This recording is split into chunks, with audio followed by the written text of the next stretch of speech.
very nicely recited. Thank you for the translations. Thank you. Thank you, Mataji. It's very good. Excellent recitation, yeah. Okay, I'm just going to share my screen if I find it. Hold on one second. Sorry, all this is really new to me. Share screen slideshow. Let me know if at all you can see my screen as yet. No, I don't think so. Sorry, one second. Yes, we can, see it, Mataji. We can see it. Good. Okay, that's great. That's great. Okay. Right. Okay, that's good. You can see the screen, the recording has started, so everything seems to be good. I'm sorry, it's, I'm on the other end this day today, because normally I'm just listening, so I don't have to worry about all this technology. I'm just focusing on the listening. But today I have to think of all these things also. So if I'm slow or make any mistakes, please forgive me. And please give me your blessing so that I can serve you all. That's all that I want to do. Thank you. Let's start with the Mangalacharan.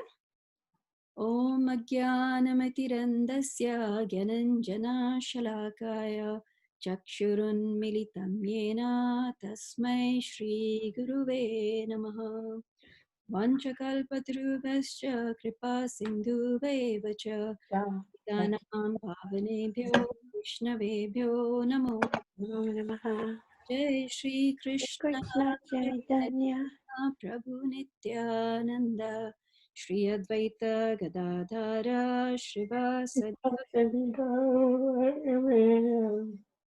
Nama Om Vishnu Padaya Krishna Prastaya Bhutale Srimate Bhaktivedanta Swami Namaste Saraswati Devi Gauravani Prachaline Nirvishesha Shunyavadi Paschat Deshatarine. Okay, thank you and welcome everybody to today we are doing chapter 10. We've recited the verses 22 from 22 till the end of the chapter. So what Krishna is doing in the chapter, which is called the Vibhuti Yoga, is he's actually trying to help us by how we can perceive Krishna and meditate on him in our day-to-day lives. So in the 9th chapter, Krishna said to Arjuna, always think of me and never forget me. Anybody remembers the verse? Which one it was?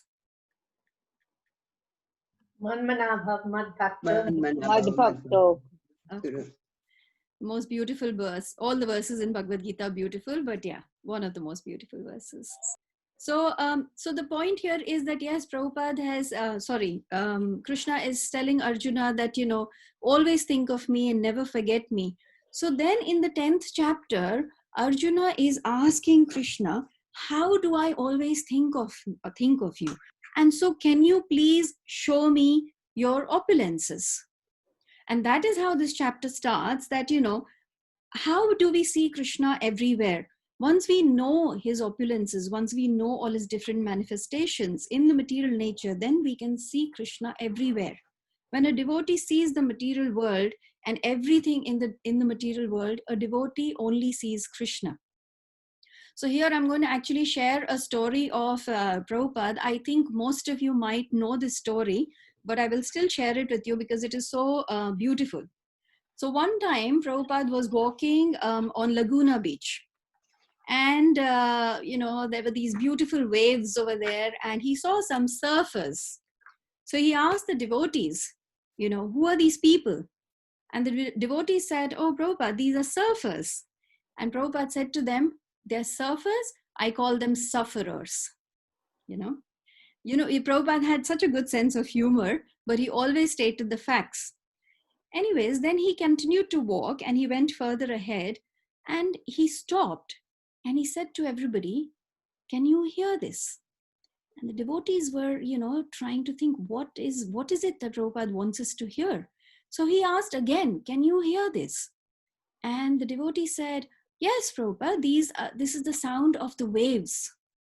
And Prabhupada said, this is not the sound of the waves. This is the sound of Radharani's heartbeat when she is going to meet Krishna. So the point here is that how do we see Krishna constantly everywhere?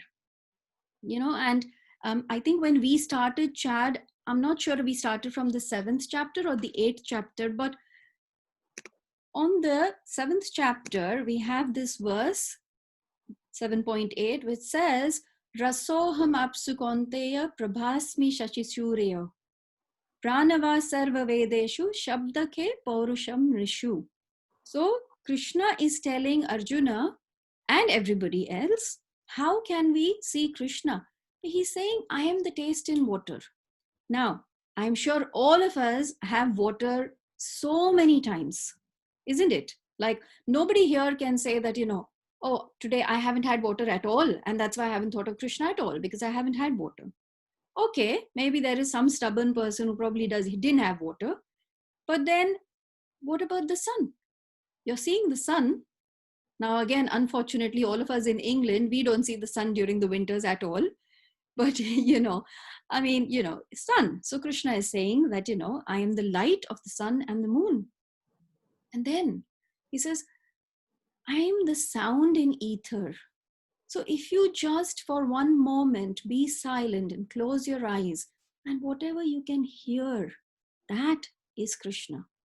So there is no way that you will not see Krishna, right? So anyways, chapter 10 is obviously Mukund Hari Prabhu very nicely gives us the section. So we have these sections, and then Krishna is talking about the opulences. So the reason why he's talking about the opulences is so that once we understand that of every manifestation of everything that we can see in the world, we can actually see Krishna in everything, right? So today we are going to discuss the verse 32. So 10:32. I will just read this again so that we all can be familiar. Sharganam atirantascha madhyam chaivaham arjuna adhyatma vidya vidyanam vada pravadatam aham. Of all creations, I am the beginning and the end, and also the middle, O Arjuna. Of all sciences, I am the spiritual science of the self, and among logicians, I am the conclusive truth. Purport by His Grace, Srila Prabhupada Ki Jai. Among the created manifestations, the first is the creation of the total material elements.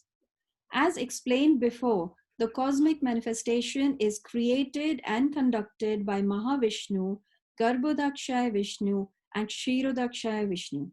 And then again, it is annihilated by Lord Shiva. Brahma is a secondary creator. All these agents of creation, maintenance, and annihilations are incarnations of the material qualities of the Supreme Lord. Therefore, He is the beginning, the middle, and the end of all creation. For advanced education, there are various kinds of books of knowledge, such as the 4 Vedas, their 6 supplements, the Vedanta Sutra, books of logic, books of religiosity, and the Puranas. So altogether, there are 14 divisions of books of education. Of these, the book which presents Adhyatma Vidya, spiritual knowledge, in particular the Vedanta Sutra, represents Krishna. Among logicians, there are different kinds of argument. Supporting one's argument with evidence that also supports the opposing side is called jalpa. Merely trying to defeat one's opponent is called vidanda. But the actual conclusion is called vada. This conclusive truth is a representation of Krishna. So what we will do is we will look at what Krishna is saying in this particular verse. But right in the beginning, the first thing he is saying is, of all creations, I am the beginning and the end, and also the middle. In this chapter, in verse 20, also Krishna makes the same statement. He says that I am the beginning and the end and the middle.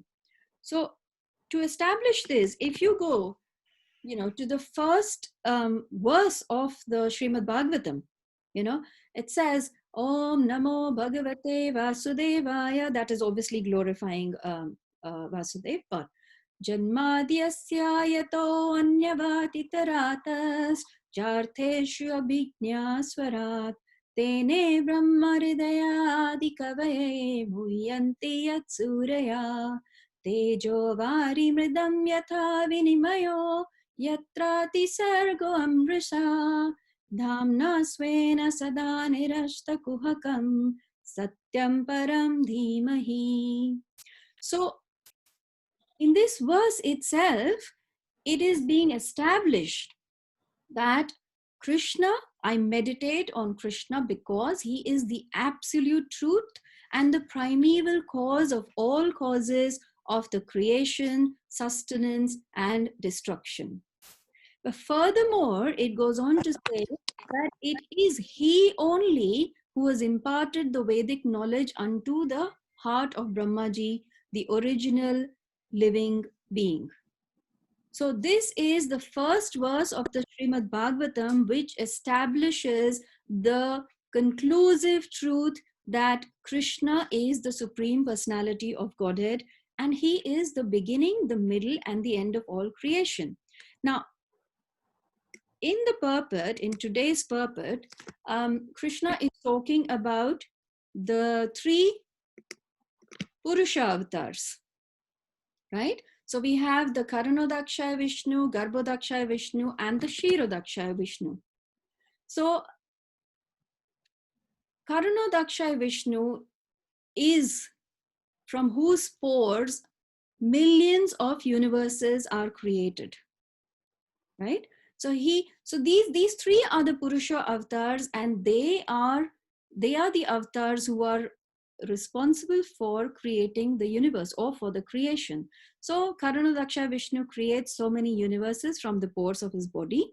Into each universe, Garbhodakshaya Vishnu enters, right? As you can see here, he is in each universe. And from the navel of Garbhodakshaya Vishnu, you can see a lotus flower coming out, and that's on the lotus flower is Brahmaji.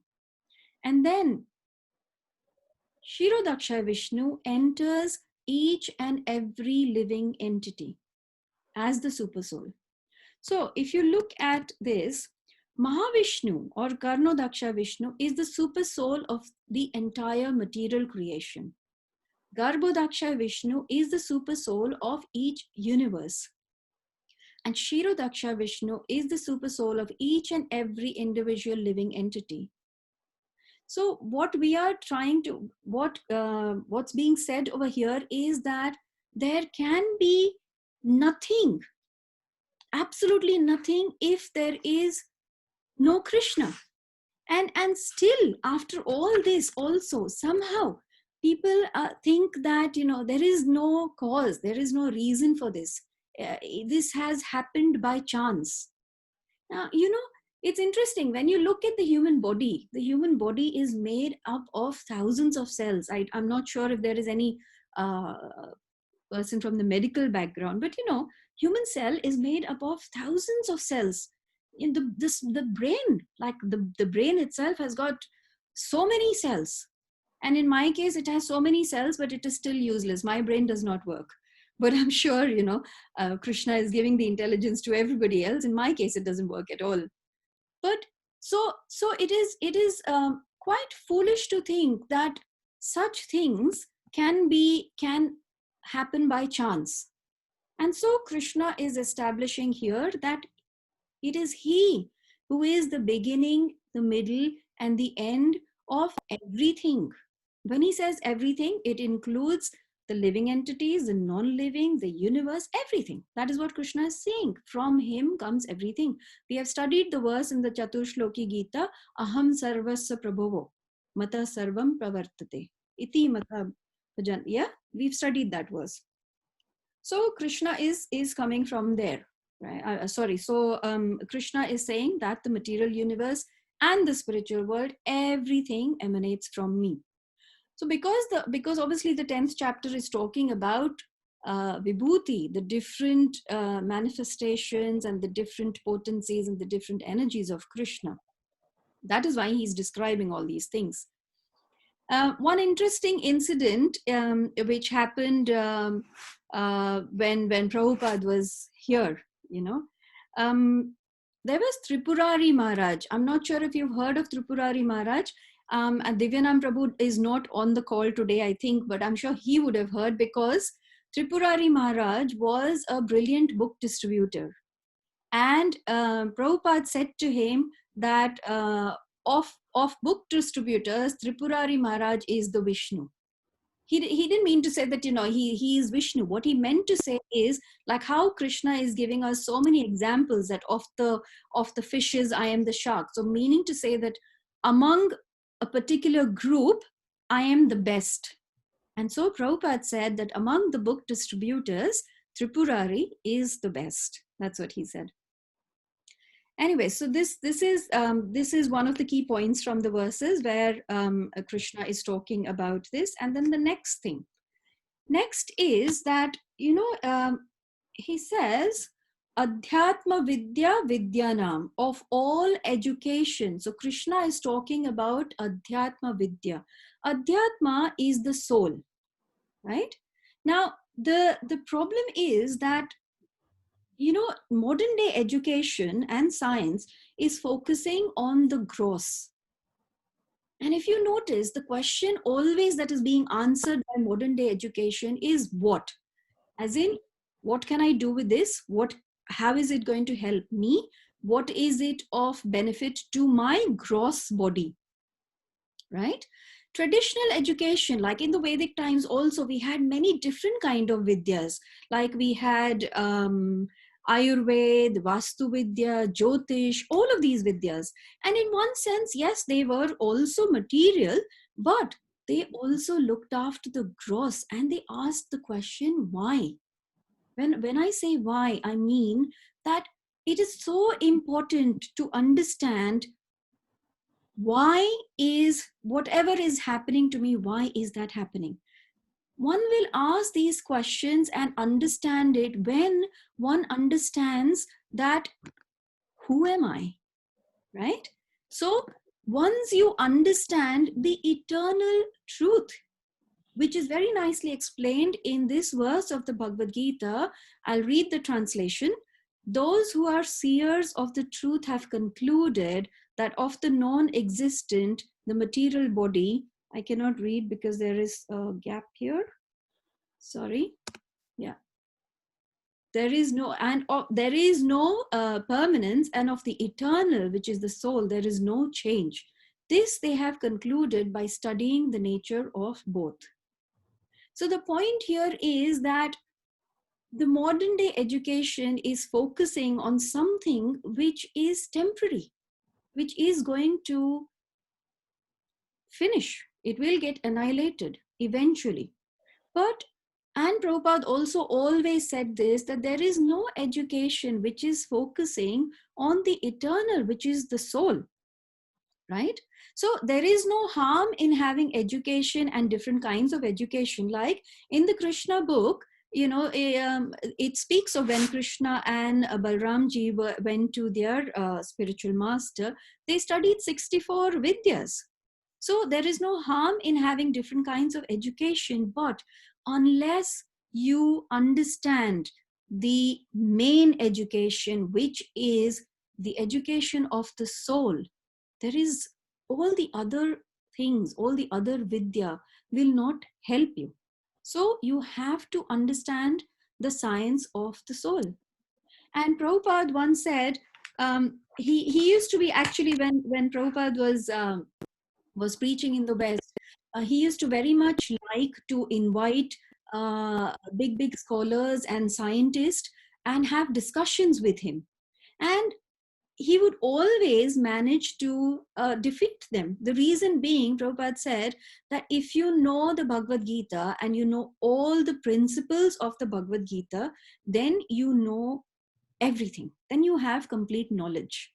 There is one incident when Prabhupada was giving a class. This is in the very, very early days. And one man who was one disciple, he wasn't like a disciple who would come every day, but he just stood up in the middle of the class and he said to Prabhupada, I want to get initiated by you. And Prabhupada asked him, okay, do you know who is Krishna? And this man, this disciple, this Prabhuji answered, yes, Krishna is the Supreme Personality of Godhead. And then Prabhupada asked, and who are you? And he said, I am part and parcel of Krishna. I am his eternal servant. And Prabhupada said, that is all. That is all the knowledge that you need to know, to get initiated. And Prabhupada gave him initiation. So this chapter is talking about education, that how education, today's education, is not questioning, not asking the right questions, not asking why am I here, why am I suffering, I don't ask for this suffering, why does it come to me, and how am I going to end this? So these questions are not being asked. And that is why Prabhupada is talking about, Krishna is saying that amongst all the Vidya, I am the Adhyatma Vidya, which is the spiritual knowledge, which is the most important knowledge, right? And I have some quotes from, everybody knows Albert Einstein. And I have some quotes from Albert Einstein, and he says, I won't quote the exact words, but what he says is that, it is nothing short of a miracle. He says that by the time one passes through education, a child's in natural tendency to inquire, natural tendency of being curious is subdued. And I'm sure that all of us will notice this, because when a child, it is natural for him that he will ask why about everything, anything that he sees. The question is why. And most often, if we don't have the answer, or if we think that it's not really important, slowly, it is this curiosity and this inquisitiveness of a child is stifled. That's what modern education is doing. So there are no questions being asked. Everybody is put in one box, and everybody is moving towards something which they are not sure what it is. What is the goal? What is my goal? Is my goal same as the person next to me? Are we working all towards the same thing? And where are we heading? Where are we going? And that's the problem.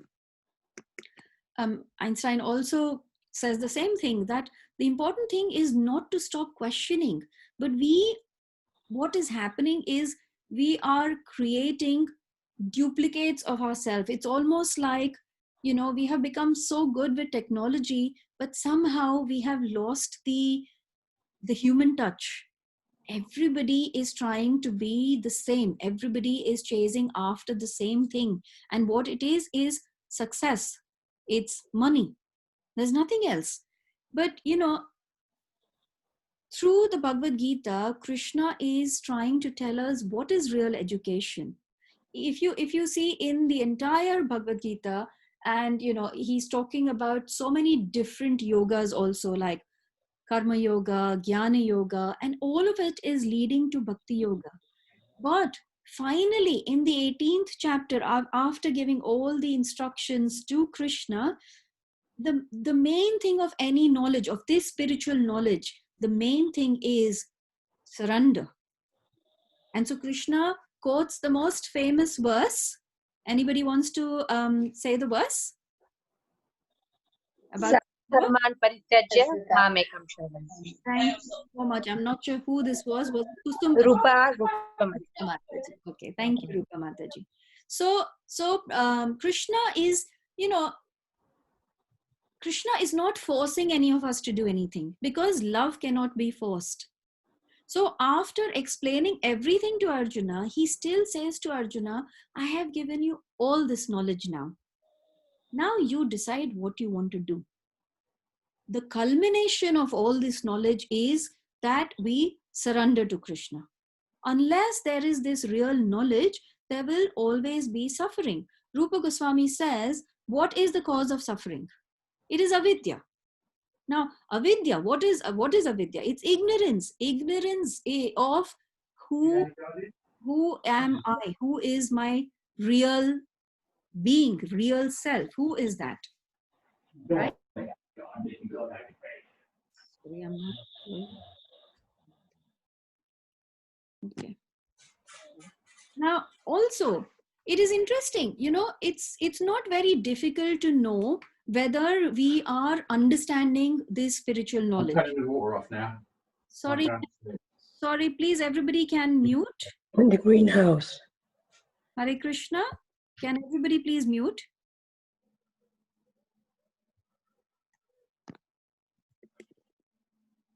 Okay. So, also in the Srimad Bhagavatam, in this verse, I have highlighted, it says, Sa vidya tan matir yaya. So any knowledge is only good which can make us elevated to becoming Krishna consciousness, to becoming Krishna conscious. Otherwise, that knowledge, there is no use of that knowledge. Now, nobody is saying here that one must not have material knowledge. Yes, but simultaneously, if you don't have knowledge of the soul, then there is no point. Also, interestingly, our Acharya says it is very easy to find out that how do we know whether we have this knowledge? We will know whether we have this knowledge if we are happy. All of us want to be happy. And the only way we can be happy is when we know our true self. Only then we can be happy. The problem with us is that we start to take things too much for granted. We see so many things around us and we take things for granted. Krishna says that anything that you see, whatever you see, if you find it striking or amazing, then you know that that is me. Now, I'll give you a very mundane example. Yeah, recently there was a big news story from India that because of COVID, obviously all of us are wearing masks, but there is this one man who is obsessed with gold. So he got a gold mask made for himself. And Krishna would say, I am that gold mask. Anything that is amazing, that is Krishna. It's the problem with us is that that we take things for granted. Like, think about it. We're seeing the sunrise every day. Is there any amazement left in us? A child may be amazed by things. When a child sees a flower which is like beautiful, nice colors, he's amazed. But we don't get amazed by things anymore because we have started to take things for granted. Now imagine the sun has been shining for millions and millions of years and the sunshine has not reduced at all. Isn't that an amazing thing? I mean, there are so many amazing things. The fact that it rises at a particular time, sets at a particular time. The fact that so many planets are revolving around the sun. All of these are amazing things. And if we start looking at everything with this sense of amazement, with a childlike, innocent amazement, you will start seeing Krishna everywhere. And that is what Krishna is talking about in this verse. In the end, Krishna says that among logicians, I am the conclusive truth. So, in India, we have this, there is this thing, I don't know if it is not there anymore, I'm sure, because now everybody is more busy with cricket and, football and other things. But during Mahaprabhu's time, everybody used to love to have debates, right? We've all heard about the pastimes of Mahaprabhu, where he would stop people on the street and, ask them to debate with him, right? So Krishna is saying that of all the logicians, I am the conclusive truth. In the last verse of this in the last chapter, in the last paragraph of this verse, he talks about these different kinds of debates. So jalpa, what is jalpa? Jalpa is simply finding fault with the opponent's statements just to establish your opinion.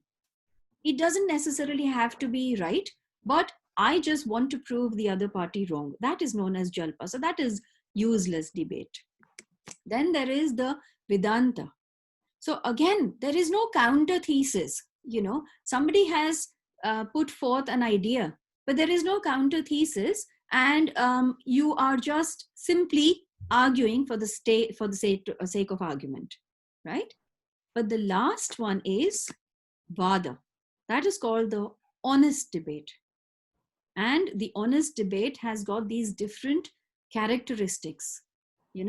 It's you establish something based on adequate evidence, based on pramana, and with reasoning, with tarka, not simply because I am saying it, it is right. No, it doesn't work like that, right? Also, whatever you are establishing should not have any kind of contradiction with the siddhanta. Your statements should be clearly recognized, and it should be either defended or refuted. So Krishna is saying that the actual conclusion is called Vada, and this conclusive truth is a representation of Krishna.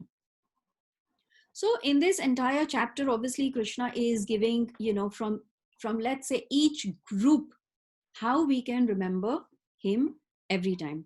That's what it is talking about. I can see that it is 8:33 and I have actually made it well on time.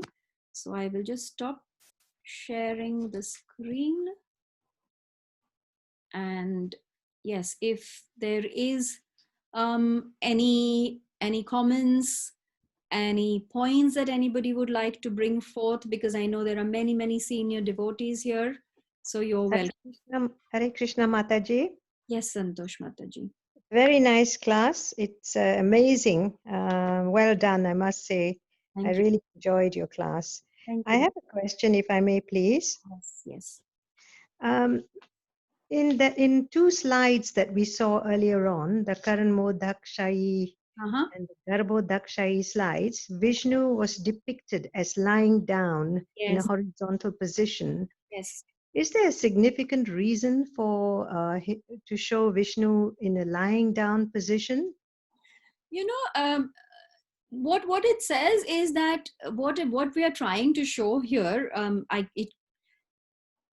Krishna or Vishnu doesn't have to perform any activities, right? If you see Krishna, he is always playing on his flute, and he is performing Ras Leela with the gopis, and he does not perform any duty. So Krishna is always happy and relaxed and not need to do anything. That's how Krishna is depicted, even when you go to any temples in India, right? So here also, when the creation is happening, Krishna is actually just lying down, and through the pores of his body, all the universes are manifesting. He does not need to do anything, right? So in the first case, he is lying down on the causal ocean, the Karana ocean. And in the second case, Garbhodakshaya Vishnu, he is lying down in the milk ocean. Okay, so that's all. I'm sure if Vrindavan Chandra Prabhu is here, he can probably add something, because that is my understanding only. Thank you. Thank you. Thank you. Thank you. Anybody else? Anything? That's a very nice answer, Madhu Kumari Mataji. Thank you, Prabhu. Essentially, what I read is Krishna is by performing all of these creation, these wondrous, amazing creations in his sleep.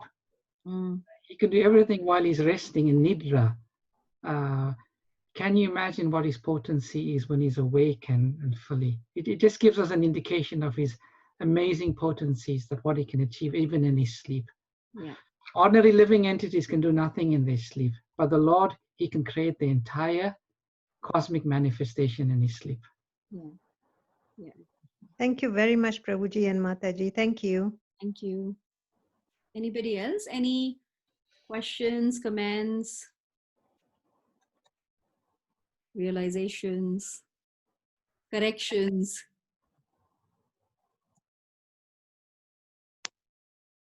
No? Hare Krishna, Mataji. Yes, Mataji. I asked this question before about Vishnu laying down, and the answer was that he lays on a huge rock and stare at the sky, at the planets, and feel them. That is why he showed to be in the laying down position.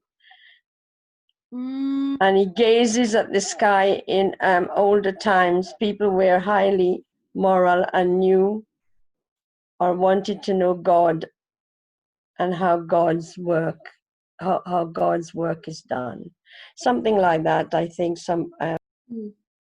Mataji, like Vrindavan Chandra Prabhu said, and I also in the picture it says, like you're saying, laying on the rock. Actually, he lies in the ocean, so he doesn't really lie on a rock as per our understanding. So he doesn't really lie on the rock. And like Vrindavan Chandra Prabhu said, the main thing which we mentioned is that Krishna doesn't need to do anything. Just he's so powerful that just by even in his lying position, he is creating millions and millions of universes. And when you're talking about gazing, that is, yes, he gazes in order to create, Mahavishnu does that, he does that, but that's different. Right now, the universes actually come through the pores of his body. Yeah, Hari Bol. Hare Krishna. Thank you very much, Hare Krishna. Thank you. Hare Krishna, Krishna. Hare Krishna. This is wonderful. We want to see Madhu Kumari regularly on this so that she'll get even better as we go along. Prabhuji, I have no qualification. I am very, very neophyte devotee. But Yes. thanks. I think this can go for all of us, but without experience, we cannot progress further. So this is the way to go forward. Can I please ask you to do it again in the near future? I'm sure Divyanam Prabhu will do the needful and Vrindavan. Yes, certainly we shall arrange that Chandra Chaitanya Prabhu. We will. Thank you, Prabhuji. Please bless me. Thank you. Yeah, always. Yeah. Thank you very much. Hare Krishna. Thank you. I think there was somebody else who was saying something. Yes, Hare Krishna, Mataji. Yes. I wanted to ask, you were saying you can see Krishna in everything, in water, his creation, other human beings. But, haven't you got to reach to some sort of a stage, a spiritual stage before you can actually see him in everything? So, Mataji, the understanding here is that all of us are spiritual beings. So all of us already have the spiritual understanding. The only problem is that it has got covered. Yes. Yeah. So all that we need to do is clean that. Like obviously, we all sing this song, Cheto Darpana Marjanam. Yeah. It's only about cleaning that mirror. So what we need to understand is that we cannot say that, I am at this level or somebody else is not at that spiritual level to understand this. All of us are part and parcel of Krishna. We all are spiritual entities. We all have that understanding. Yes, it is covered because of various karmas that we've done in the past or other things. And the only thing we need is to clean that dust. And cleaning of that dust is what we are doing. When we get together, we listen to Krishna Katha, we associate with devotees, like-minded people, we are cleaning, and then slowly, yes, we will come to that level. Like, let's take an example. When I first started, and when I was taught this thing that, you can see Krishna everywhere. And I'm thinking, how can you see Krishna everywhere? They say this, but how can you? But then slowly, when you think about it, like, I used to go to, I work full time, right? So I'm in the office and I'm thinking, they say that even at work you can see Krishna, but you can. Slowly, this will only happen with the association of the devotees. And how is because when they start telling you that when you're working, what you're earning is for Krishna, because the house that you have is not yours. The children that you have, they are not yours. They are Krishna's children. You are working to look after them. So that means already I'm seeing Krishna everywhere, isn't it?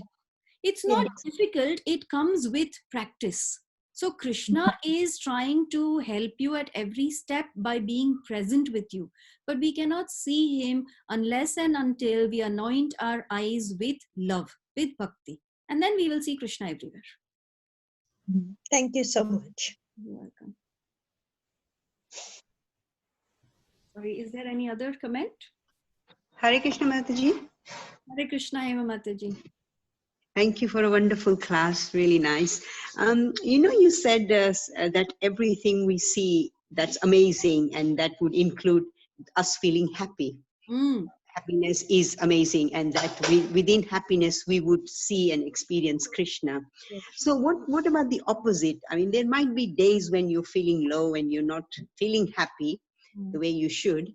How would you experience Krishna in when you're feeling low or are unhappy? Not necessarily unhappy, but not feeling happy, the opposite. I get that. And because we are in this material world, this is going to happen to all of us. But the simple thing that I can think of straight away is what I've heard from our acharyas is, the moment we turn away, like they give the analogy of the sun is there for everybody. But if somebody goes and hides in a cave, obviously he's not going to get the sunshine. I understand what you are saying is that I'm not doing this on purpose, that I'm turning away from Krishna. But I do have my days where I feel that I'm not happy, I'm upset about something, or I'm sad about something. But I am sure, you are such a senior devotee, I'm sure that on such days also, the moment you start listening to Krishna Katha, associating with a devotee, or picking up your beads and chanting, all that goes away, isn't it? Yes. So you take shelter of Krishna. As soon as you take shelter of Krishna, recently, because of whatever has happened in our community, we were all sad, and I was sad one day. And a very senior Prabhupada disciple happened to call me about something. And she said, "How are you?" And I started crying on the phone. And, she said to me, "Take shelter of the holy name. Take shelter of your Guru Maharaj, and you will be fine." And that is what it is. All of us, Prabhupada has given us this wonderful community. We can take shelter of the name of other devotees, call somebody, talk to somebody. So the thing is, the effort has to come from us. We have to take one step, but then we know for sure that Krishna will take the balance 9 steps towards us. Yes. No, that's nice. Yeah. Thank you, Mataji. Thank you, Hema. Wonderful answer. Thank you. Hare Krishna, Mataji. Thank you for the lecture. Can I ask you a question, please? Yes, Mataji. What I'm fairly new to Krishna consciousness, and what we think, what my understanding is, and what I do is, when you try to remember that, yes, I have to remember Krishna every day, every moment of my life. So when I see sunlight, or when I drink water, or I see something like a beautiful bird or something, and I say, this is all Krishna. Is that the correct way to think? Yes. So our acharyas teach us that, when we are new and neophytes, in fact, there is nothing wrong in seeing Krishna in these material things, like the trees and the birds and the flowers and everything. In fact, it is good, because Krishna himself is saying that I am in everything. And that is how you start, right? Even Prabhupada says that, because we don't have the spiritual eyes to see Krishna everywhere, that is why we need to go to the temple to see the Archa Vigraha, to, look at the deities, and Krishna has appeared in that form, so that we are able to look at that form. Because, it's only pure devotees who can imagine the form. For us, because we are neophytes, we need to see the forms. And for you already that you're seeing Krishna everywhere, you should not say that you're new to Krishna consciousness. You are very, very senior, because the fact that you're seeing Krishna everywhere is what we all are trying to achieve. I think that Krishna is here. That's what I think. So Krishna I don't see a physical form, but I see sunlight as a Krishna. Is that correct? It is absolutely correct. Okay. Absolutely correct. Okay. Hare And Krishna. you are very lucky that you are able to see Krishna everywhere, because that is what in this chapter he is trying to teach all of us, that yes, we should be able to see Krishna everywhere, you know. And Krishna is like, you know, you're saying sunlight is Krishna. Yes, the trees are Krishna. And Krishna says that I don't live in my spiritual abode. I live where the devotees are talking about me. So the fact that you're able to see Krishna every time, you're a devotee of Krishna and he's with you. So that is why you can see him everywhere. That's brilliant. Yeah. Thank you. Thank you. I think we can stop now if there are no more. Can I just ask you one thing, Prabhuji? Yes, Prabhuji. Why we should see Krishna everywhere? What's the benefit?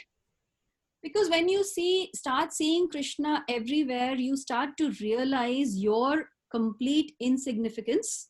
Oh, yeah. Right? Because Yes. then you realize that, you know, the thing with us is we tend to be really proud of ourselves, isn't it? Proud of our education, our looks, our wealth. And when you realize who is Krishna and what he is doing and his creation, you start to think, I am so insignificant. And when you come to that stage, when you think I'm so insignificant, I must surrender to my superior. Isn't it? And that is when you will get this feeling that, you know, I must take shelter of Krishna. Thank you. No problem. Is that all?